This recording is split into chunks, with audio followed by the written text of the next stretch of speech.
Hey, what's up, you guys? Welcome back to the channel and welcome back to another episode of Coffee with Zach. I've got Jason DePaoli here, and we're going to talk about business, the broken education system, what it's like to not work for someone else, and what it's really like to be intentional with your life. So before we get started, I just want to let you guys know you should really consider hitting that subscribe button, turn on those post notifications, like button, all that YouTube stuff. I'm not going to go into it. Without further ado, let's jump right into it. There we go. How's it going? I'm well. How are you? Good, good. I'm looking at your screen and it's so light, like light outside. It's almost here.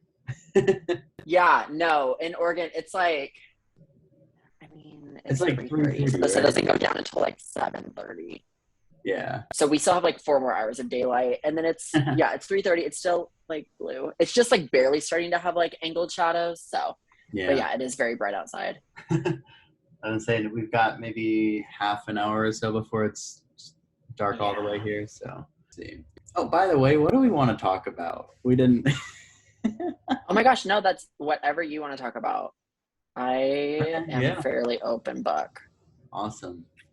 I would say I like to just have a conversation and see where it goes. So yeah. No, I mean, it's your podcast. I'm not taking over. Okay, Pacific Northwest. Do you like living there? I do love living here. I will say it did take me like moving out of the PNW for me to realize how much I love it and how pretty it is. And it took me starting to adventure around to realize how pretty it is. And then it took me moving out to figure out how much I miss it. Yeah. I've always wanted to go, just take like a road trips, probably starting like Vancouver or somewhere, and then make my way down. I feel like San Francisco would be a good stopping point, but yeah, that's like the Bay Area. I mean, that would definitely be like very, very bottom, like below the PNW, but like you would get the full West Coast vibe if you went Vancouver all the way to like San Diego or something. Yeah, and I feel like I would want to do it over like the course of a couple of weeks to really just for sure enjoy it. Like it's not because especially if you get to like one city and it's rainy, and then you want to like have some flexibility and make sure you have like some good weather. Yeah. So like, do you I forget, where exactly in Oregon are you? I'm from like the Mid-Willamette Valley, so like the Eugene, Salem, like that area. I was gonna say, like, you told me, but I don't know cities in No, Oregon. you're all good. No, it's so hard. Yeah, no, I'm like, there's like the I-5 corridor, so I-5 is like our main interstate, and like, and most of Oregon is like along the I-5 corridor. Like, I feel like it's like 80% of Oregon is in the I-5 corridor, and then everything else is like the boonies or the beach. Fair enough. Yeah. Yeah. So, what do you think is your favorite part? Like the mountains and stuff, or like? I like the diversity. So the cool thing, so I like am mainly based in Eugene, and the nice thing about Eugene is like you're 1 to 2 hours at most from everything. So like you're 2 hours from almost every part of the beach, more to like 1 to 2 hours from any like part of the coast. And then you're like an hour from the mountains, 2 hours from like skiing, sledding, snowboarding mountains. You're 2 hours from Portland. You're like 3 hours from the southern border. Like Eugene's is very like, it's not central Oregon, but it's very centralized to what you want to do in Oregon. So I would just say like the convenience and the location. That makes sense. That's kind of how living in Michigan is like. Like you're never, I don't know, I read something somewhere, you're never more than 85 miles from a lake, like one of the Great Lakes. And then you're also never more than like 5 miles from like one of the smaller lakes we have. So like there's water everywhere. But like, especially if you live in the middle of the state, there's a lot of the bigger cities that are just, I don't know, a couple hours away. You can get to just about any of them. So it's like, and like Portland's definitely the big like the city, but like Eugene's like a small city, big town. Like it's definitely like you can get from one side to the other in like 20 minutes with traffic. And if you like, I live kind of in the center of like the majority of Eugene, and so it's like 5 minutes from everything. Like 5 minutes from Home Depot, 5 minutes from every shopping center, 5 minutes from like I just love it's like it's a great town to like raise kids and grow up in for sure. Yeah. We have a few towns that are kind of like that, where they're like they're a little bit bigger, but they still feel small enough to where, like you said, you can get to one, the other side of town in just a few minutes. So Yeah. it's not like Los Angeles. No, oh my gosh, you need like a helicopter to get to one end. Yeah. Even that, there's like so much air traffic. I feel like that might be tricky, but Yeah. yeah, gosh, down there, it's like, if you want to go from Malibu to like Huntington Beach, it's like a 2-hour drive. California is a beast, so. Yeah. Love it, but hate it. Exactly. So I found your website. I was doing my research. Oh, of Like course. Which website? I was going to say, I found both of them. Okay. I saw like the drone videos on one. That's my main website. That's my like photography like website. Yeah. I like the drone clips. I had a drone for a little bit. Tried it, Did it but crash? it didn't crash. Well, it did a couple times, but not to the point where it broke. Yeah. I was just not very good at flying it, and I never got any better. So Got it. Yeah. No, it definitely takes practice and the right drones. yeah. What kind of drone do you have? It's actually like right behind me on the couch. It's the DJI Air 2S. So it's like the little brother to the Mavic Pro. Oh, okay, yeah. Yeah. So I love it. I think I had like the Spark when it first came out, like a lot of years ago. I am so not like drone savvy. I just know what I have and what it can do. That's about it. I think I want to say the Spark was replaced by the one you have. Oh, really? I think so. Like they upgraded it and they made it more similar to the Mavic. Yeah. I want to say that's what happened, but I could be totally wrong either. I'm not drone savvy either. I don't know. But yeah, no, that's my main website. And then did you find like the Jason advising one? I did, yeah. Okay. So that's like my main, like one of my main businesses. So that's my social media marketing business where I take over people's social media accounts. And that's been my job for the last year and a half. And then in the last couple months, I've gotten really into photography. And so I converted into like a photography account with that social media management page. So I'm just converting and letting the like I paid for the year, so I'm letting the like Jason advising URL like die, and then like converting that link to go right to the page on my DePaoli photography page. Gotcha. Yeah, that's like the one thing that's kind of a pain with making websites and stuff. Like it's a lot cheaper to buy for a whole year, but like I don't know what my website's gonna look like in a year. So well, and I did use it for a solid year, and it like it definitely generated me enough like cash flow to make it worth having for the year. Good, yeah. Like, definitely, but it's definitely one of those where I'm like, I wish I could just like, I have to like let like the account lapse, and then I can like convert like that URL that I'm known for into a certain page on my website. I don't know. Google said that I can do it somehow. Yeah. Well, if Google said it, it's right? Exactly. Yeah. Yeah, I was just looking at it. I saw the drone clips, but I thought they were cool. I like the one with the mountain. I think that's which one? The one with the mountain. It's like really blue sky with some trees in it. Ooh, let me go see. I think it's under that one. Yeah, that's Central Oregon. I love Central Oregon. Yeah, no, that is a pretty solid day in Central Oregon where you have water and you don't want to get it. You never want to get in the water in Oregon. It's never warm. No. But you want to be on top of the water for sure, like paddle boarding and water skiing and all that stuff. Yeah, that's fun. A lot of people do what is it called? Like the wakeboarding. Yeah. Out here. Yeah. No, I did not grow up on a boat, but I do appreciate some inner tubing every once in a while. Yeah. I've only been on a boat like a couple of times, but it's been fun. No, it's always fun, but it's definitely not something my parents never did it. So I just went when I went with friends, but yeah. Yeah. So like when did you start getting into photography and like so everything like that? I was always the kid growing up that like wanted to have a camera and always had a camera in his hands. And then I basically it was the summer. It was my senior year. I think it was my senior year. I could totally be wrong. It was like around my senior year that I got like my first like nice camera, and I called it like my black camera because like, you know how like all the fancy cameras like are like the black DSLRs. And so I was like, yeah. it's like, I got my fancy black camera. Exactly.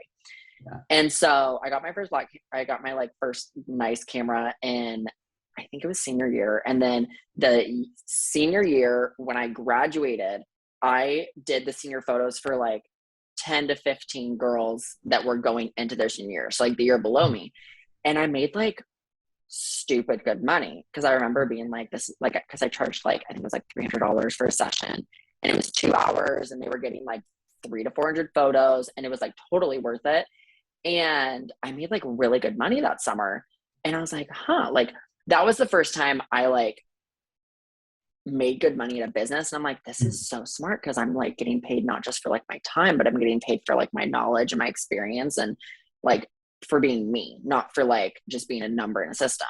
Right. And so then I went to college, and I like went to college out of state. And so I didn't know like anyone. So it was like, I'm like, I can't like keep building this like here, because I won't be here forever. And so then flash forward, and then that was like the COVID school year. So like that was the year that ended in like the school year that ended with COVID. And so then obviously I wasn't like going out and like taking photos of people. But then in June of that year, so like a year after I started taking photos, one of my photography friends reached out to me, and she was like asking if I would run one of her social media accounts for her. And I was like, I didn't even know what that meant. Like, I didn't even have this form of social media. And so I was like, oh, like, I'll totally do it. Like, for sure. Why not? Like, LOL. And so then, and like within 2 weeks, like her account blew up. I didn't know half of what I was doing, but apparently I was doing it right. And then she was like, she didn't even know. Like, she was like, I don't know how you're doing it. It's just working. And then within like 4 weeks, we hit the like 100K threshold. Which was like insane. Like no one had ever seen that before. And so we were kind of like, oh my gosh, like that's crazy. And so then she put my name out there, and she has like a larger following. And so then I started taking over social media accounts for like, I interviewed like, I think it was 17 people over the course of 4 days. And then I took on a total of like 6 clients. And it was crazy. It was like a month ago, I didn't even know what I was doing. And now I have like this full-fledged business with like stupid money. Like, I think it was as like a 19-year-old, I was making like stupid money. And it was just really fun, because I started working with photographers, and it just like, then for the next year, get like fast forward to like a couple months ago, I was doing social media, and it allowed me to like to move out of state, not have to get a job when I moved to Arizona, and then go to school down there. And then because I was working like from my computer and iPad, I was like, my boyfriend, not at the time, but like then anyway, the person that turned into my boyfriend, he lived in Denver, Colorado. And so I was in Phoenix, Arizona. And so every week I was in Denver. Like literally I think there was like over the course of 4 months, there were 3 weeks that I was not in Denver. And one of them I was with him in California. And so it's like just the mobility that this gave me was like second to none. And so then I'd say a month or two ago, I made a family friend ask me to shoot their wedding. And I was like, oh my God, like that'd be so much fun. Like, why not? And so I shot their wedding, and which like people get weird, because they're like, because we make jokes like, oh, who did you shoot this week? Oh, I shot so-and-so. And people like think guns in their head. I don't know. I just think camera the entire time, but it's just so funny. So I don't want to like trigger anyone, but basically I did our family friend's wedding, and I was like, this is so much fun. And they loved their photos. And I was like, oh, like, maybe I do kind of know what I'm doing. But like, I didn't have a lot of like photography experience, but I've had over the last year staring at top photographers' photos and how they edit and seeing all their work. Like, I know what makes a good photo. I know you want contrast and what your blacks and your whites and all this stuff. And yes, all of my clients over the last year and a half have been so diverse, but you still know what makes up a good photo. And so it's just like in my brain, it's like I don't know if like how it worked out, but I kind of just learned like what makes a good photo. And so when I edit, I'm like, ooh, I like that. And I like that. And so they love their photos. And then I started sharing them on social media, and people were like loving them. And at that point, I'm like, I just want to shoot for free. And so I shot for free in like every free shoot that I did, it kind of like converted into 2 paid sessions. And I was like, this is really fun. So in the last like 2 months, I've just started doing photography a little bit more. And it's just really been like more of a creative outlet for me than anything. Cause it's like, I don't need the photography income, but it's just been like something that's fun to do, kind of. Yeah. So it's like a hobby that makes you money. Yeah, Kind of. for sure. It's definitely not my main source of income. Yeah. I think if I put more time into it, it could be, but it's definitely something out there that like it helps me see Oregon and me get to take photos rather than Oh just like yeah. traveling with my photographers and seeing different parts of the US. Yeah. I tried doing photography for a little bit. And I found that I enjoyed doing like landscape photography more. Mm. I mean, it forced me to go out and travel and explore the world and all that. Not the world. I never made it around the Yeah, world or anything, but just like different parts of the U.S. like that I probably wouldn't go. I made friends. exactly. Like it was really cool. Um, what is your like favorite photo? And like what were you feeling during the shoot? Like that kind of stuff. Oh, that's hard. I don't know if I have like a favorite photo. I have like probably a favorite location that I've shot. And so I went to Yeah. like Bend, Oregon. It's like 2 hours east of Eugene ish. And it's just very like golden grass and like dead pine needles and like that like more like deserty vibe, but Yeah. not like desert with sand and cacti, but like desert with like dead plants or plants that live well in like that type of area. What are they And called? Like just a like high the light desert? over there. Yeah, it is high desert. Yeah. So yeah, like definitely the high desert vibe. I like that a lot more, like where I can turn the greens into more like pinky orangish and like just like that subtle. I Yeah. really enjoyed that area. So Bend was probably my favorite. It's funny you mentioned that. I don't know by the time this is uploaded, I don't know if it'll be the last guest or like Yeah. before that, but Trevor Leeper was from Bend before. Oh, you mentioned that. That's Yeah, right. I did tell you. Yeah, Yeah. that's cool. Yeah. Yeah, no, I do. I love the Bend area. I don't think I'd want to move there, but I do like shooting there. It's very fun. Yeah. I was gonna say there's definitely been a lot of places I've been that I enjoy being there, but like I wouldn't move there. No, for um, sure. yeah. So photography is cool. It worked out better for you than it worked out for me. Well, and Put it I that would say way. like I don't have like a brand. Like I'm definitely not like a photography brand. Like my income and my taxes are paid for businesses that are very social media based. But it's more just a creative outlet for me for sure. So I would not say I've made it in photography whatsoever. I could maybe pay like a month of bills with what I've made overall in the last couple months, but it's just been more fun than anything. Yeah, but like you can't discount that. Like making that's like the first step, making like little tiny pennies from Yeah. photography. So like Yeah. I you're mean, that. yeah. Like I can't discount it. I think the issue is I work with such well known and such like high end photographers that in my head, like the only way to hit success is to be where they are. But like then you get into that whole conversation where like success is determined like based on your needs and your desires and your efforts. And so one person's success is making $500 a month and one person's success is making $50,000 a month. Yeah, definitely. It all depends on your circumstances too. Like if you're in a circumstance where you need more to like sustain Mm-hmm. yourself, then it's easy to not feel as successful when you're just getting by versus, somebody else who is in a different Exactly. situation or a different phase of life. Yeah. So Like, are you surviving or are you thriving and realizing that yeah. like certain photographers that I work with, like have been doing this for 13 years and they just went full time 7 years ago. And so there's definitely that, like, not even imposter syndrome, but definitely that like comparison game that comes into play Mhm. where it's like, I just see how hard they work and how they work 100+ hours a week. And it's like literally getting 2 to 3 hours of sleep at night. And it's like, that's not what I want. Like, yeah, would I want their money? Absolutely. But am I willing to work as hard as them? Not in like the time that they work. Like I could put in the effort, but for like less time and be happy. Exactly. Yeah, that comparison mindset, like it has to be reframed. It's a killer. Yeah. Yeah, comparison is the thief of joy. Yeah. I like that. Yeah. Oh, I'm full of like those one-liners. I'm not that profound. I've just learned all of them. But they're so true because it is. Like They are. Yeah. if you look at your success and then you compare to someone else's, like there's someone told me you're always going to find someone better than you, but there's always going to be someone that's going to find you better than them. Exactly. And everyone's on their own journey and all that yada yada. Yeah, everybody's on their own timeline. If it's gonna happen when it happens, all that stuff. We know how it goes. Exactly. So you said you have more one-liners. What are Oh gosh, saying? they just they fit into the conversations. As we go throughout, I'll find some. They aren't like things that I can just like pull out of my head. They definitely just like if something is said and it like reminds me of it, I'll be like, oh my gosh, little tidbits of wisdom.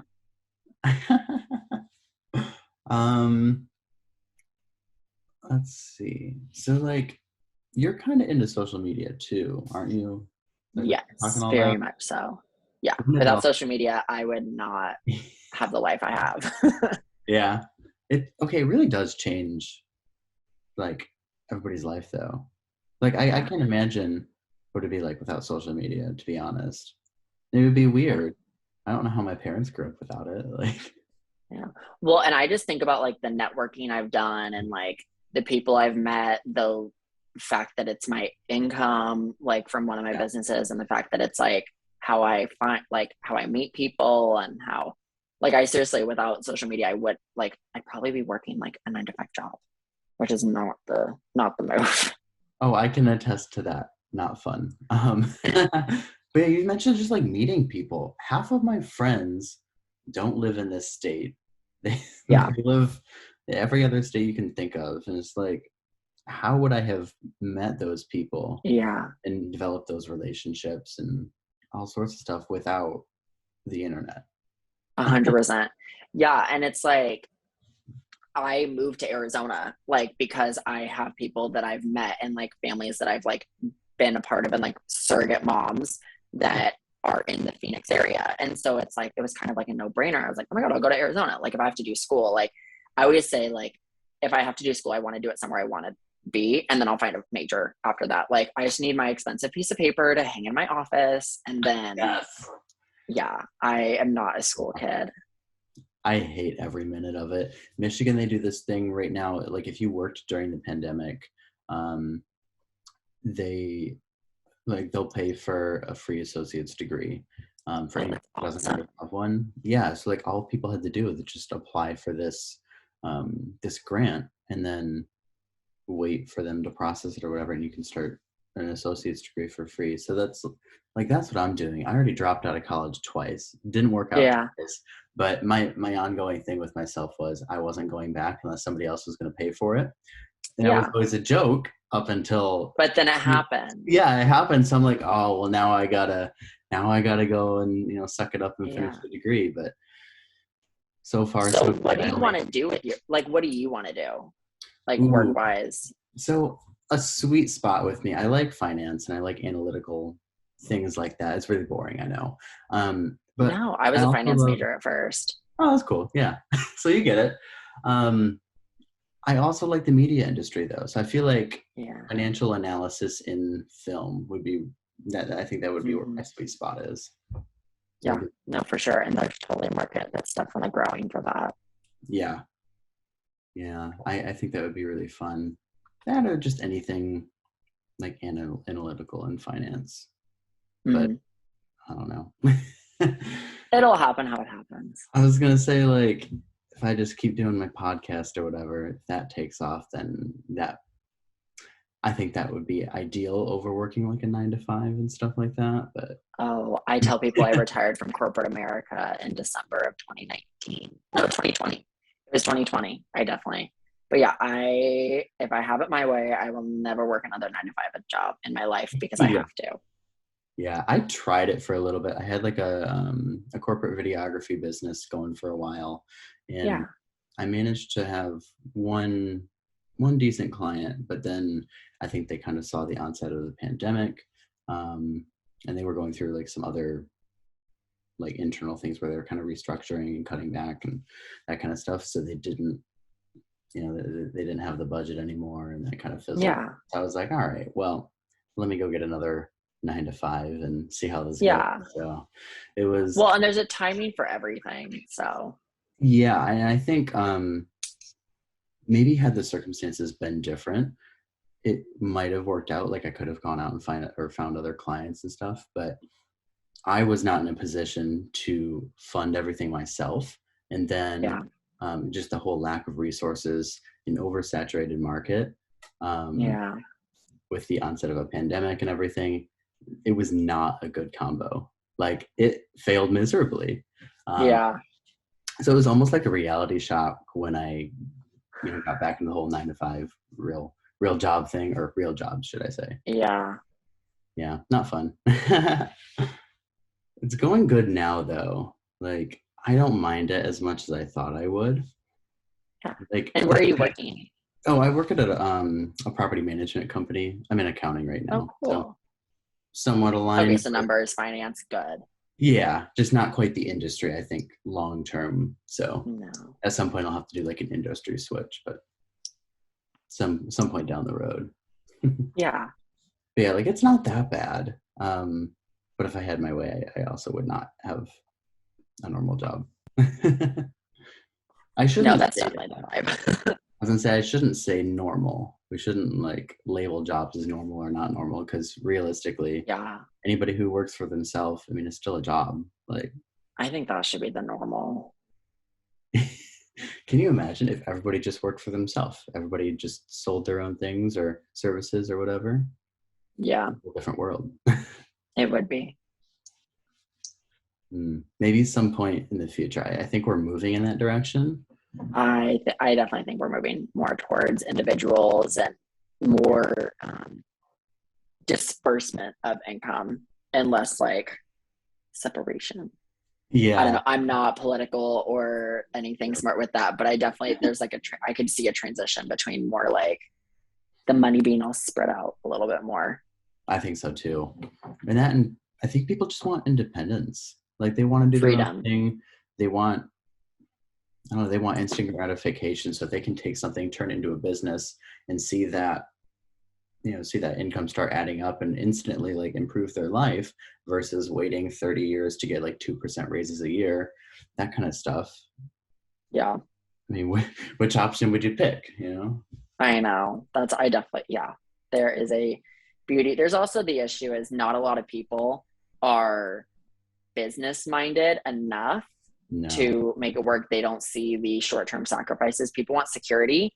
And you don't always get security unless you're a trust fund child or taking over a daddy's company. You don't necessarily get security when you're starting a business, which is why you normally have to make short-term sacrifices for long-term gain. And not a lot of people can see that vision. Yeah. And that's something I've learned a lot in the last couple of years is not a lot of people are willing to, like, let's say they already work a 40-hour week job, which is not that much of your week. Like that's less than a quarter of your week is spent at work. You still have a lot of other time. But then they're like, well, I only have so many hours for fun time. And whether that's the case or not, or if they're just wasting their hours, they don't want to work during their fun time when they don't realize that they're just in such a employee mindset that like when you work, you're working time for money. Versus when you're working for a business that you're building for yourself, the whole goal is you're working for future. So like the efforts that you do now are going to pay you off in the future. And so it's like, it's very interesting the people that are stuck in that employee mindset and how hard it is to shake it out of them. Yeah. Like stability is nice. They have some valid points there, like to that argument.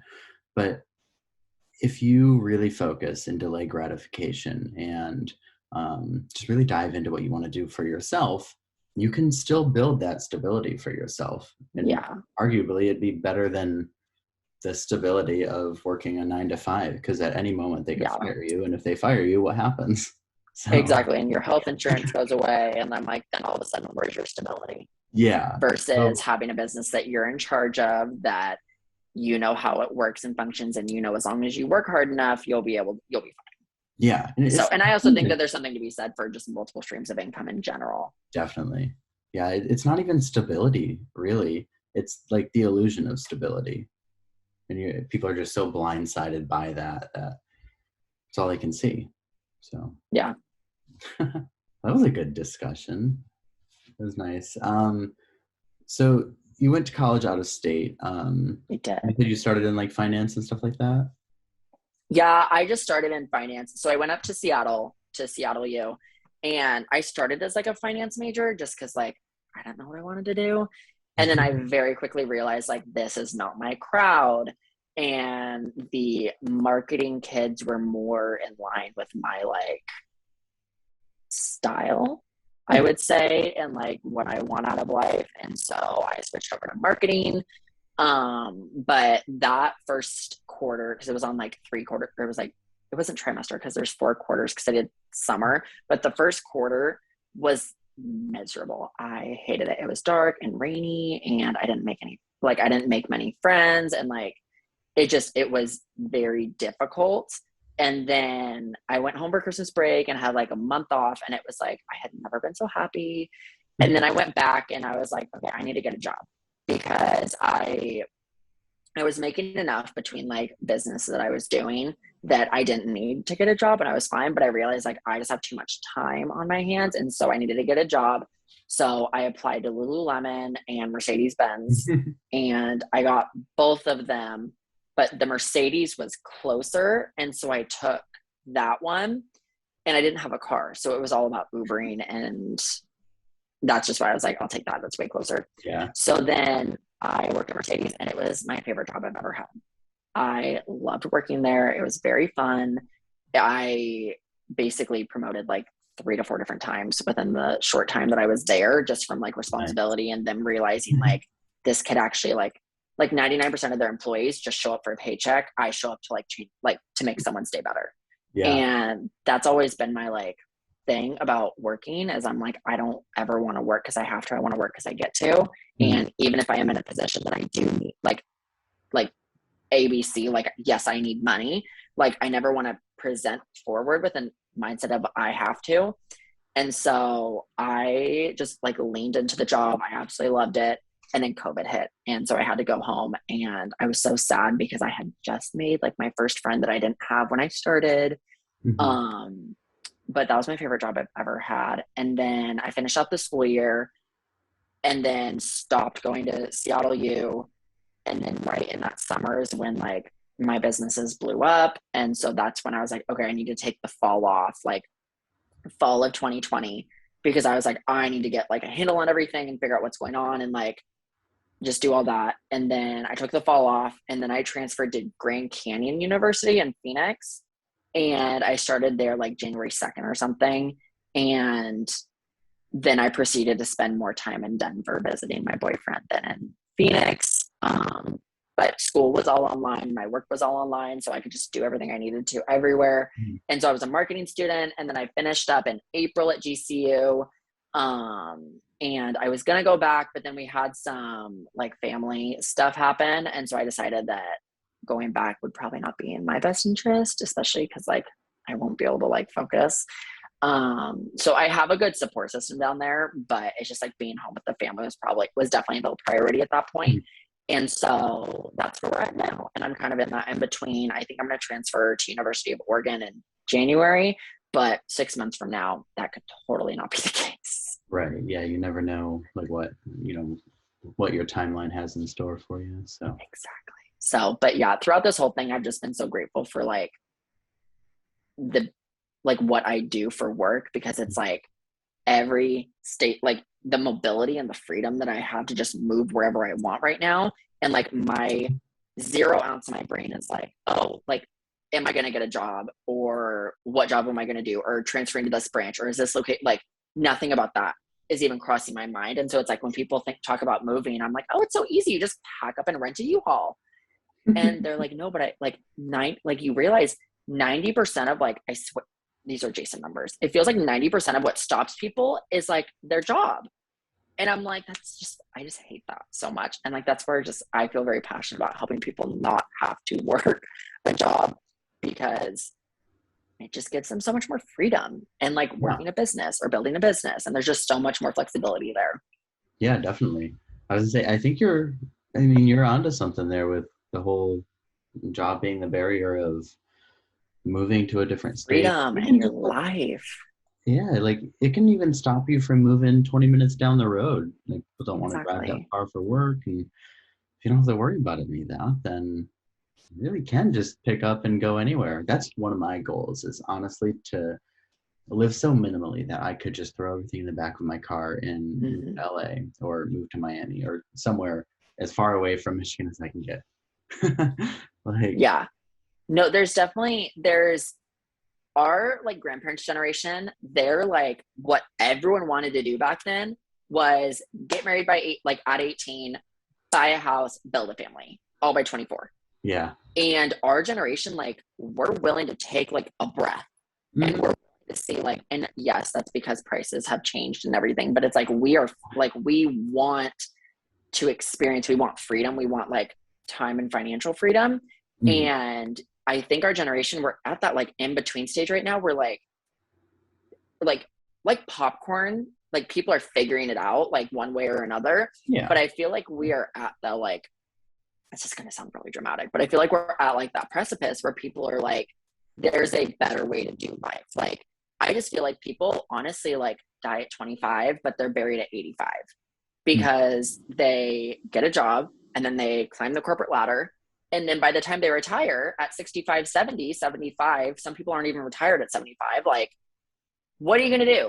Are you going to go tour the Bahamas and like with a broken, I don't know, like you're going to break something on the plane. Like, you should live your life while you're young, Yeah. because by Yeah. the time you're old enough to afford to live your life, all your money's left to do is really there to help pay for your grandkids to go live their lives. Yeah. We're Or in a pay for broken medical expenses. system. Exactly. Like, we're just in a broken system that I feel very Mhm. blessed that I I just feel blessed that I have the right people in my life that have shown me like there's a different way to do it. But yeah, I get very passionate about jobs and work and all of that stuff. Yeah, definitely. I kind of had the same experience, like just jumping around different schools and stuff, and I've never found it easy to just settle in and be in one place. The same with like jobs. I've jumped around jobs Yeah. a few times just because I get bored. Like there's some people who make, 30-year, 40-year careers at the same company. Some of them do like the same job for the entire duration Mm-hmm. of their career. And I just find that so draining. Like I need something new every 30 seconds to Yeah. keep me going, I guess. Maybe that doesn't look good on resumes and stuff, but I never care. Like it doesn't matter. Well, I definitely think that we're transitioning into a world where like 1 to 3 years is your like max at a company or in Yeah, a position specifically. And then it's like definitely. time to grow. Like, people nowadays want to change. They want like Mhm. shorter attention spans. And I get that the older generations feel like that's a bad thing, but I feel like there's so much more to be said for having more skills, having more experience, Yeah. knowing more about more. Yeah, definitely. Just the continuous improvement aspect of it is huge versus Mhm. somebody who's done the same thing for 40 years. They might have 40 years of experience in this one specialized Yeah, task or job, but what about the person who's done it all through those 40 years? exactly. Yeah, it's really important. You mentioned like 1 to 3 years is a good time period to stay at a position or a job. I have another friend who mentioned to me that like he would never stay somewhere for more than 2 years or like stay in the same position. Might be the same company, but just Mhm. different job within that company. But yeah, I feel the Yeah. same too. Let's see. So we kind of talked about business, jobs, stuff like that. I'll probably cut this part, but No, and that's the other thing. Say whatever you want, so you can always cut it later. yeah, magic of editing, right? Just fix everything. Um, like, what are some of your other passions? Like that I don't know. What is Oh, something like people that's don't know about hard. you that you want to like share? Or... See, I'm a pretty open book. I'm pretty active on social media. I Yeah. Everyone seems to know my life, like either as I learn it or before I know it. But I don't know, like, I mean, I don't think it's like something no one knows, but I have a passion for people and for helping others and just like empowering others and like making people feel good. I remember like sophomore year of high school, we had this project where we had to go home and like write our like mantra. And I think mine was like, it was something like live each day intentionally while bringing a smile to every face I see. And everyone like loved it. And I was like, oh yeah, LOL, like glad you love it. But like looking back at the last like, I don't know, 3-4 years since junior year. Mhm. I'm like, I really feel like that is something that I've kept at the forefront of my efforts. And it's like, am I Jesus? No. Do I mess up? Absolutely. Do I have days that I'm like, could have done that one better? Absolutely. But like, I Yeah. don't let myself have bad days. There's so much. I don't let myself have bad days because I feel like what actually was bad about that day? Did you slip in the mud? Yeah. Then that was upsetting for 30 minutes until you get a new pair of pants. But like, I just never let one occurrence interrupt a day because it's like you only get like 30,000 days on this earth. Like, why throw an entire one a day away because you had like a pretty crappy 10 seconds? And then it's like, I also just make sure like I like making people feel like loved and cared for and important and valid, or not valid, like loved, cared for, and important. Yeah. Because I feel like we just live in a world right now where it's just so like separated and tearing people apart and all this stuff. And I'm like, just like look past that. And like, you're dealing with people, like you're dealing with humans, like you're dealing with someone that probably, not probably, but possibly has like seen more problems than you know. And we all have this way of like expecting everyone to be on the same level as us when like you didn't realize that you grew up in a family with 4 parents that loved you and they grew up with a single parent who had 6 jobs to Mhm. make it work. And Yeah. it's like you can't always expect everyone to live up. And so I just feel like making like opening a space and letting people know like it's okay to be who you are. And I think the other thing is like making sure that I'm just at least 1% better than I was the day before. um I don't know, that's just like that's kind of who I am. Like I'm very loud, I'm very upbeat, I'm very high energy. I'm the person people want at like events and retreats because I definitely like carry like that energy and I can draw that out of people. But I will say, as I've gotten older and matured, I've learned like there's so much to be said for like taking a breath and staying quiet and like giving people an opportunity to speak. Like I was the kid growing up that like on the report card, it was like A+ in participation, but needs to learn how to raise his hand. And it's not because I was like a rude kid or that I didn't care about others. It's because I was so excited about what everything like I was such an easily excitable child. And it's like the teachers didn't see that. And it'd be about a month to two into like the school year when they'd call my parents in and they're like, you don't understand. Like he just gets so excited about what he's learning. And I love puzzles, like not like puzzle, like jigsaw puzzles, but like I love like life, like puzzles in real life where it's like, I love Yeah. solving problems. I love solving other Mhm. people's problems. I love like you tell me we're throwing an event in 60 days, I'll put it together. Like, I love that type of stuff. And it's like my parents would have to explain to the teacher, like, he needs to stay busy. You need to keep giving him paperwork to do. He's not the kid that, like, sit quietly once you're done, like, or read a book. Oh, God, I do not read books. Like, I didn't read books for a long time. I do now. But it's like, I was the kid that had to stay going at all times. And that's definitely who I am now. Like, I am a go, go, go person. Like, from the moment that I'm awake, like I am running. But it's also Yeah. because I just feel like you only have so much time on this earth. Like it's going to take time to make a difference. So you need to like give yourself all the time you have. 100%. Yeah, I'm definitely a go, go, go person. I just remember growing up at home, I was always kind of like troublesome. I'll call it troublesome. I don't have a Mm-hmm. better word. But at school, I was always my best behavior because I didn't want to get in trouble again at home. That's Yeah. what I was afraid of. But otherwise, yeah, I definitely would have been the kid to just do the thing where, say stuff without raising your hand, all that kind of stuff. Oh, for sure. Um, I remember having a friend who would do that, but he wasn't afraid of getting in trouble at home, probably lack of discipline, all of that, Yeah. and stuff. Like my parents, I knew they would yell at me and stuff. But yeah, I remember he was kind of ostracized. I can't say that word. Mm-hmm. You know what I'm Ostracized, yeah. Yes. I'm like, it was not coming out. But yeah, people would like make fun of him for being so energetic and passionate and um just overall ambitious, more ambitious than all of the other kids, basically. And I think Yeah. that's something that's broken with our system. We shouldn't be treating kids who act in those ways like the odd one out.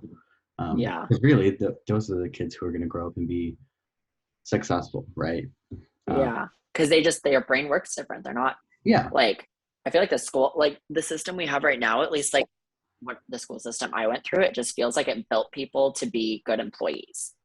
And is like, that was my number one complaint about going to Seattle was like Seattle U. I'm like, they're teaching me how to be the best employee. Like if I wanted to be an employee for like Microsoft or any of those companies, I would want to go to Seattle U.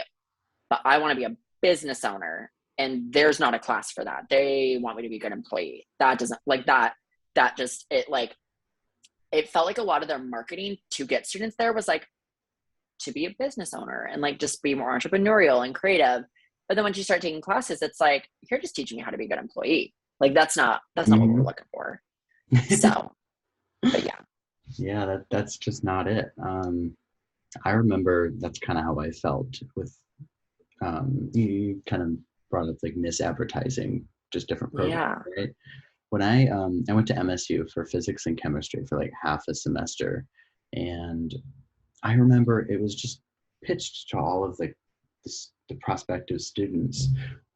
They'd be doing like hands-on things and doing a lot of research and all these things that looked fun, right? So I had it in my head it was going to be more like rocket science, what you envision, but really it was just staring at a screen all day and doing a lot of lab work. It was just boring. I felt like it was Yeah. falsely advertised. So yeah, that mixed with a ton of other things that were going on. Yeah. You know what? Screw this. I withdrew halfway through the semester. Did not get a refund, so took my Oh, L that there. stings. Yeah, is it the right way here? But Oh my gosh. yeah, lesson learned. But I think schools should stop falsely advertising programs that like they're trying to make things seem more glorified than they really are, I think. Oh, 100%. Yeah. But also like they're trying to glorify the corporate world and working a 9 to 5 and all that. And working for someone else. Yeah, it's not that glamorous. No. Yeah. Somehow we ended up back on this discussion again. No, I know. Yeah. No, it's very easy because I feel like everything connects to it. But It yeah, does. whatever questions you want to know, please ask. Oh, um, I do kind of have a set of questions I've been developing. I don't always ask all of them, but Okay. one of my favorite questions to ask, and I think it brings a lot of depth to the conversation. You can totally pass on if you want, but Okay. I like to ask people what the worst day of their life was and what the best day of their life was and the time difference in between those 2 days. Oh my gosh, that's so hard. It's a loaded question. No, I know. And there's like, you want to respond like so honestly, but I need to like think about it. Yeah. Yeah. I know what the worst day was. Mhm. I just don't know if I have like a bet. Because that's the thing is like, this is going to sound so cheesy and corny, but I hope I phrase it in a good way. Like, Mhm. the thing is like, I don't have like a best day because I feel like I find best moments in each day. And I it's like like, I really, like, there was no like golden field. There was no like sunset. There was no like, I just like the thing about me and like the best day, it definitely is like, I don't know. It's just like, it's hard because I feel like I go out of my, like I live very intentionally, or at least I try to. And I feel like, I don't know. I just don't want to like, it's not even like I feel like I have a best day and I like don't want to say it because I don't want it to be like, I don't know. I feel like the day I get married will be my best day, but then like, then I'll have another day and I'll be like, nope, that one's, because it's just like, there's so much good that happens every single day that I feel like I'm discounting all the rest of the good from all the other days. But I can tell you what the worst day was. It was the first Saturday in July this year, so a couple months ago. My brother was diagnosed with cancer on that day, and he's 2.5 years younger than me. And so and basically it all unraveled, and there was about a 2-week period where like every time I talked to a doctor, it got like worse and worse and worse. And like my like optimism and my like, this isn't happening, got like less and less and less. But that was probably the worst day. We found out that it was, I think finding out that like he had cancer was the worst, because it was like, you're just so like I've thought a lot about this, especially there's been so much like thinking in the last couple months, obviously with all that going on, but like in your life, like, you know, you're at the end of the day, you never really think you're going to like lose a parent, but like growing up, I feel like everyone has a friend or an acquaintance that lost a parent, and it makes it so real that like that's an option. Yeah. But like growing up, at least for me, I never had a like friend of mine or someone that I knew that lost a sibling. And it's like, that's supposed to be like the one guarantee you get in this world, is like you like aunts, uncles, like grandparents, specifically like parents, like you never know. But like siblings are supposed to be those ones that like the one thing that you're supposed to be like guaranteed, I feel like. And for that, like all of a sudden, like to become a question mark in my life has been really difficult.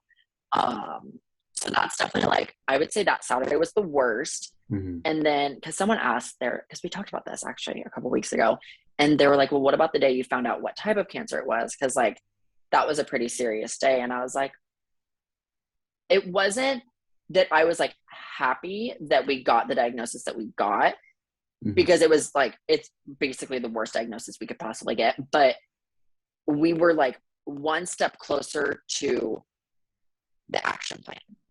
Like when you find out that someone has a tumor and that it's metastatic, you don't know what to do. You don't know what type of cancer it is. You don't know what type of chemo. You don't know where you're going to go. You don't know what state you're going to fly to, you're going to move to keep them alive. You don't know anything. There's so many question marks, and that was the worst. And I'm such a problem solver. And that was the first problem in my life that I could not solve. Like, if you mess up and you need to go buy flowers for someone, like you can, relationships, friendships, like broken things at your house, like everything's fixable. But that was the first thing in my life that I could not fix, and that I still to this day can't fix. So I would say that was I think it was like July 3rd. That sounds right. I can tell you right. Yeah, July 3rd. And the worst part of it was I was in Denver with my boyfriend that week. And then on Friday, we found out he had a tumor.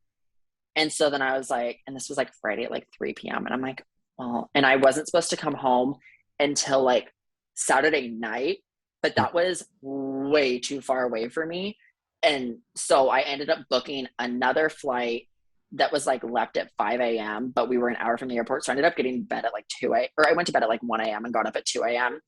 and flew out. I landed in Seattle because there was a layover, and in Seattle, like right when we went to take off, and we were on the tarmac for like 30 minutes, and the flight attendant was super rude. And I mean, like I was sobbing like the entire time and in shock, but still sobbing. And then right when we were about to take off, my stepmom called and gave us like the most detail we had gotten that whole time. And that's when the test came back and kind of said like, what's going on? That's when the CT scan came back. And that's like, that was the longest 1-hour flight of my life to Eugene. And then it was just like, it was so slow motion, but it was all happening so fast. And it was like easily the worst day of my life for sure. Wow. Yeah, I can imagine just not being able to control the situation or not being able to do anything about it. I mean, were you scared? I mean, yeah, I still am. I'm absolutely terrified because, I mean, it's like I said, like the one guarantee you're supposed to have in this world is like your siblings. Like you think about 20 years from now when you and your siblings all have kids and you show up to mom and dad's house for Thanksgiving and Christmas. And I'm like, everything about my future is a question mark now. And I think the other thing is I work really, really, I've always said this, and this might come across really poorly, but I know what I mean in my head. Whatever job I've had, less so when I work for myself, but more when I work for like a company, like when I worked a 9 to 5, I worked really, really, really, really hard, and I liked being the best employee. So that way I could do whatever I wanted, because that was my way of creating freedom and having control. Mm-hmm. And so it's like, I work really, really hard to have control, and being like, I worked really, really hard at Mercedes, and I worked 52 to 56 hours a week because I wanted to. And so that way, when I went to my boss and was like, I need a month off because I have this trip and this trip and this trip and this trip, he's like, yeah, I don't care. He's like, I'm fine giving you a month off rather than having you quit. And I'm like, okay, that's a good way to look at it. And so basically, I love working hard to have control. And this was the first time in my life, like, I've lost complete control. Like, you can always prepare for an interview. You can always practice for a sporting event. You can always, like, there's everything in your life you have some sort of control over. Mm-hmm. This is the first thing, like, I don't have control over how his tumors react to the chemo. I don't have control over what my parents and him decide to do. I can have an opinion and I can have a suggestion, but at the end of the day, it's the doctors, my brother, and my family that get to choose what to do. And it's just like, it's very powerless. And so I think that the lack of control is what fuels the fear. Yeah, I understand. I can't say that I understand, but you know what I mean. No, I know. I'm a person who likes having as much control over a situation as I can. Just because it does provide that freedom and that that comfort. Yeah, comfort. It makes you feel a little bit better knowing that you're in the driver's seat, and when you're not, I think that's where when you're flung out the window of the car and you're no longer in the driver's seat, it's terrifying. Yeah, that's where a lot of my my personal anxiety comes in, and starts affecting the way I work and the way I do things. So yeah, not having control can be terrifying for people who are wired that way, to need that that sense of control in their life. Yeah. Well, and it's like, there's also that aspect of like, people, I feel like a lot of people feel like they're entitled to certain things, and I'm not going to pretend like I don't love when my dad buys almond milk so I don't have to. Like, I'm not saying like entitlement in that sense, but I feel like we all feel like we're entitled to a certain amount of like an opinion and control. Yeah. And then there's like, I'm thinking specifically, like, I feel like I work really, really hard to make sure I have control. And like, in the last 2 years, I've like, between businesses and stuff that I've done, like, I've built that financial freedom side and that time freedom side. And there's that like facade that like money can fix everything. And I know that we're told money can't fix everything, but you feel like it can to an extent, because it's like, there's just a lot that it can fix. And then having the time, like knowing that I can right now at this moment drop everything and fly. There was like that blunt reality that hit me when I was in Denver on the night of July 2nd, that I'm like, I have all the money in the world to get me to Eugene, and I have the time to get there, but there was no flight, and there was nothing. And I'm like, I felt so powerless. And that's where it's like, you can work as hard as you want to have that like protection and that security and that freedom. And I'm like, everything shy of me owning a private jet was what kept me from like going. And so it's like, there's just those like realities that you're given, like that you just realize how out of control you are, like how the lack of control and power that you actually have over the world, no matter how hard you work or how much like buffering you give yourself, or how much like how much effort you put into things. Yeah, that's why they say like a lot of the ultra rich people are some of the most miserable and upset people on the planet, because the things that they're truly struggling with and that truly get to them at the end of the day are things that are not tied to money in any way. Because you realize just like the one thing that you've worked your entire life to have as much of you realize how useless it is in so many situations. Yeah. At the end of the day, it's completely arbitrary. It's just some system we came up with. I don't know how money started, to be honest. Yeah. I'm just kind of making stuff up, but I mean, people started trading around coins or something, or rocks, or I mean, Yeah. at some point a currency was made up. Somebody had to make it up, and then it's defining so many aspects of our life right now, except for the most important ones. Yeah. That's so true. Okay. Did I answer that question well? Yeah, Okay. you What else would pretty, you like to pretty know? deep with it. That was a really good, I think, response to that question. It's such a hard question to answer. So I Yeah. just, Well, what's so funny is yeah, you would think the easy part would be the best day and the hardest part would be, but and the other thing is I have a yeah, step up because it is so pertinent and prevalent. Like it's so recent.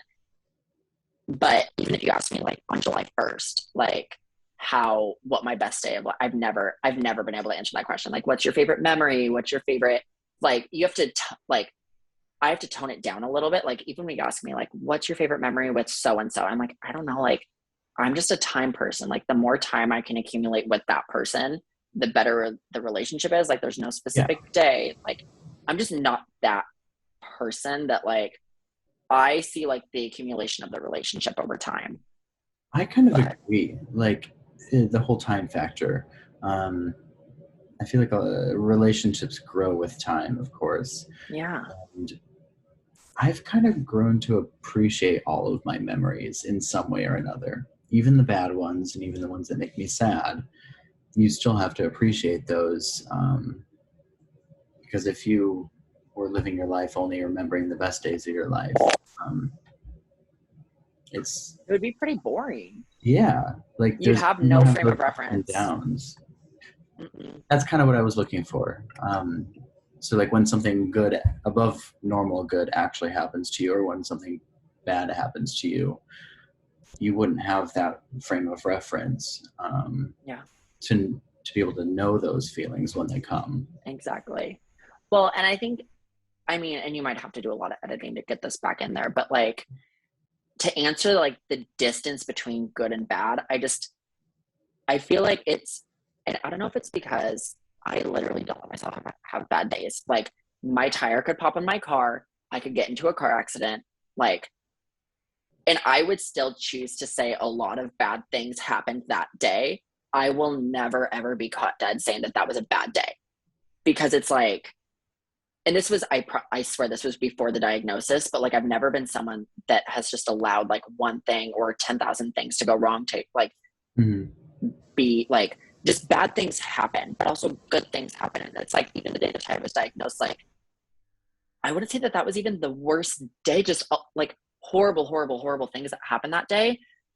But it just like, that doesn't mean the day overall was like bad. Like it was sunny. My flights weren't delayed. Like good things will always happen. And I think the other thing is I feel like if you choose to say that was a bad day, you're absolutely discounting every good thing that happened that day. My flights were not delayed. Flights are always delayed out of Denver. The view was really pretty. I was given a row to myself. I had the aisle seat, which I always love. Like all these things I remember. My friend was so willing to come pick me up. My family, we all had like group family dinner together with my divorced parents. We played a game that night. We had like some of my favorite food that night. Like so much, like that was probably one of the days that had the most awful like stuff happen in my entire life. But there's so much like good that has happened in this entire like cancer journey. And even specifically like on certain days, like you just, I think that you have to acknowledge like, now the other thing is I feel like people would say if you don't let yourself have a bad day, you can't say that's a good day. I say I make the rules so I can say I had a really good day. But I just feel like we just, especially as a society, let so much bad and evil and negativity happen that we have to just choose to let in the good and choose to focus on the good. And it's like, even if 10 minutes, like I had a 10-minute conversation with one of my friends today who I haven't seen since May. And it's like that 10 minutes of talking to her was like one of the highlights of my day we didn't talk about a ton. We talked a little bit about like a team retreat that we want to plan, but it's like, it was just 10 minutes of like us getting to talk. And so it's like, you just have to like, I think it's also in the last 3 years, I've really chosen to like lead a life of intentionality. And so you start realizing that you just have to be intentional. And like, I intentionally choose to have good days. I intentionally choose to acknowledge the bad but not focus on it and not gravitate towards it, because I've realized like the more like, there have been so many times in the last 3 years that like, the more I focus on bad things, the more bad things happen. And the more I focus on good and what I'm grateful for and what I have right now, and yes, what I want to have and where I want to be, that's going to happen more. Like the more I think about it. And so it's just like, there's these different, like, there are people out there that'll just say that's coincidence, but I'm like, I've just had too many times where it's like, I was in a rut, I feel like, because I kept thinking about like all the like bad things that were happening, that I'm like, the second I switched my mindset, there was a little like a good thing happened within 10 minutes. Yeah. So I don't know if that makes any sense. I'm kind of a rambler, but if you edit it and put it all together, it'll be a full sentence. Full sentence. We'll make it full circle there. Yeah. You have a really interesting and unique perspective on that whole question. It made me think about it in a way that I hadn't thought of it before. So I just kind of want to pick your brain for a second. How could I rephrase that to not make it seem so like binary with those good and bad days? Because I like your perspective there.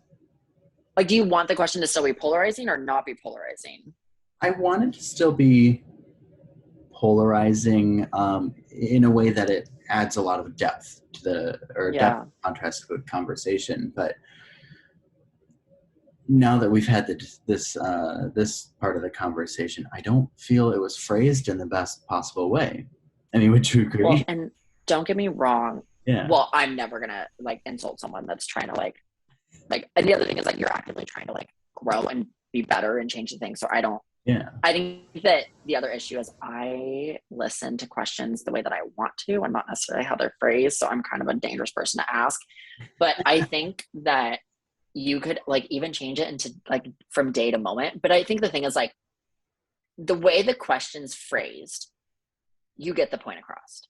Like, and someone's going to interpret it the way you want them to. Or someone's like, when you ask what was the worst day, what was the best day, and what was the distance between those two, like you get the point across of what you're trying to get at. And like, I knew exactly what you were asking, but I don't let myself have bad days. So I had to like interpret the question in a way that works for me. I don't think there's anything wrong with the question you asked, because I think that it does fit with this, like what society would understand. But I think even this is so simple, but like just changing it from like day to moment, like what was the worst moment of your life to best moment, or like, what was like, you could even ask like, what was like your lowest time in your life to your like highest time, or like you could ask like, you could change the question a little bit and ask like, what was the lowest time in your life, and where do you feel like you're at now, and what's the like contrast between those two? I like that a lot better, because that it's still polarizing, and it's still going to add a lot of depth to the conversation, but it's a little bit more broad. It can be interpreted in different ways, and you took that liberty to interpret it how you wanted to. But not everybody will. So it almost pigeonholes people into responding in certain ways, whereas it does. I think the thing is, what you're trying to get at is such a deep and important question that if you phrase it a little sharper, it will get the answer that you're wanting. Because it's like, it's not like you want like an ABC answer, but it'll get at that depth that you're wanting to get at. Yeah, really the depth is something that's really important to me. I feel like every conversation, it's a little bit bland without going into depth. It doesn't have to be like emotional depth or anything like that. It's just you have to dive into something. Otherwise, it's just kind of a static conversation. Yeah. Well, and my thing, I tell people, I'm like, I'm such an open book. Like, if you ask any question, I'll either give you the answer or be like, ooh, I cannot answer that right now, but like, check with me in 6 months. Yeah. So that's why I always tell people, I'm like, okay, what's your next question? Like, I love question and answer, because I feel like I feel like that's really what gets you into those like deeper conversations. Oh, we should have done a Q&A. Okay. I mean, I have time. No, I meant like, where people like send you questions and you just like answer Oh them. yeah. That would have been fun. I didn't even think of that. I didn't think about that either. Part two, at some point. Part two. Or But you know what yeah, no. we could do like an Instagram live or something. Yeah. Like before this goes live. Maybe we could do that then. Very cool. Gosh, let's see. We talked Do you about have any, I know we did. Do you have any other questions about the way I see the world? I know it's kind of scary. not any more like questions for me, but now I kind of want to broaden it up again. So if you could give somebody who was in your shoes when you were working at Mercedes some advice. So go back to that time in your life, think about how you were feeling. What would you say to that person? I would honestly say, like looking at who I was, like Mercedes felt like a life preserver for me because I was in such a like negative, like unhappy time in my life. And I would tell them like, oh God, see, I take liberties for the questions. I would tell them like, take what you need from this company and like what you need from this job. But the thing that I would tell them is like, I would ask them, if you keep doing what you're doing right now, where will you be in 5 years? Like what, like, and are you happy with that? Or does that answer terrify you? And if you're happy, then obviously like keep going. Mm-hmm. But if that answer terrifies you, then you need to switch what you're doing or convert what you're doing or add something or adjust a little bit. Because like my thing is, as much as I loved Mercedes and as much as I was making good money, it was Seattle, Washington. Like they don't even have income tax. And like I was making good money for a 9 to 5 for having no degree, Yeah.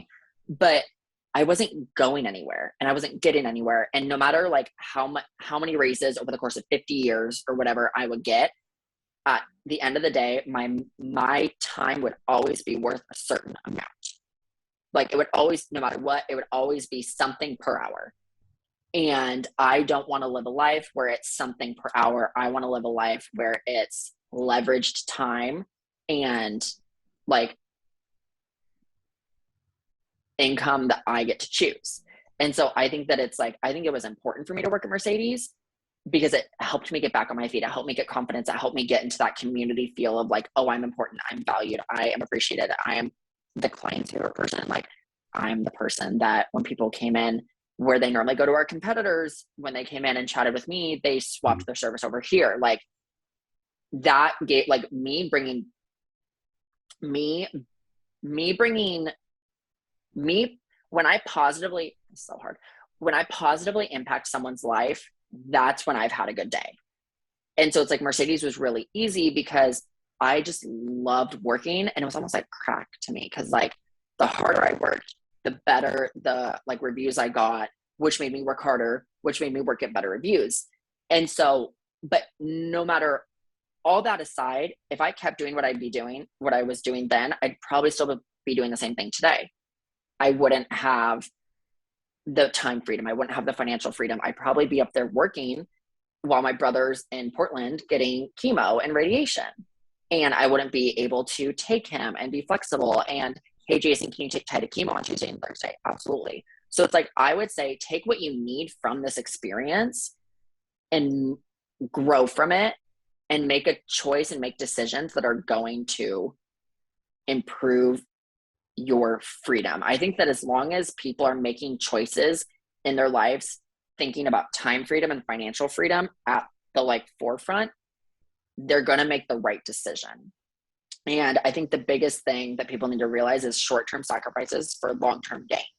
Like when let's say I work a 9 to 5 right now and there's like a business opportunity that if I work it in the extra hour or two that I have at night that I'd normally watch TV. If you work for 6 months and you don't watch TV for 6 months, except for maybe on Sundays or you let yourself, you'll likely be able to walk away from your 9 to 5 job. And now everything opens up.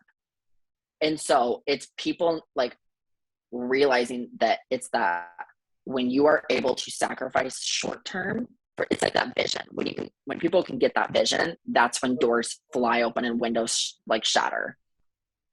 Yeah, just people need to learn how to be intentional. Exactly. We can sum it up with like one word. I think you put it really well that way. Well, you are just such a communicator and such an advice giver and a problem solver. It shows a lot. It speaks a lot to your ability to like get things done and really manifest what that you Yes. want to do. That's something that's really unique. Not a lot of people can think like that and can be intentional like that.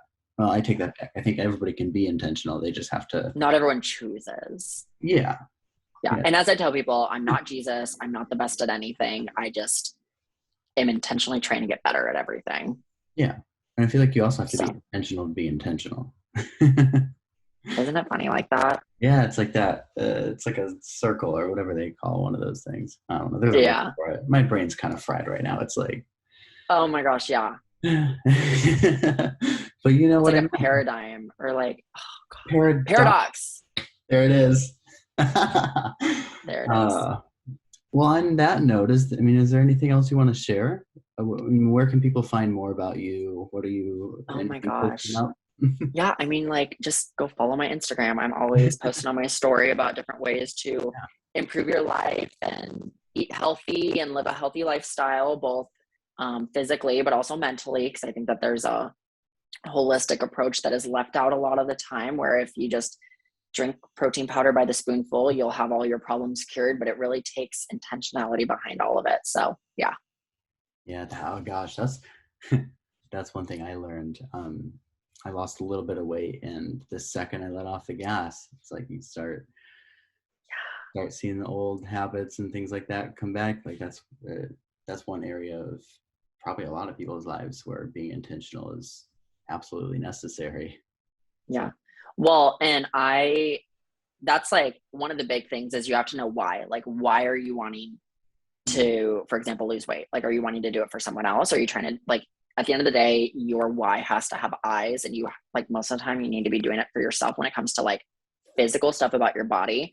Mm-hmm. But the other thing is sustainability. Like, yo-yo dieting is so bad for the body because your body doesn't get to adjust. It doesn't get to trust anything.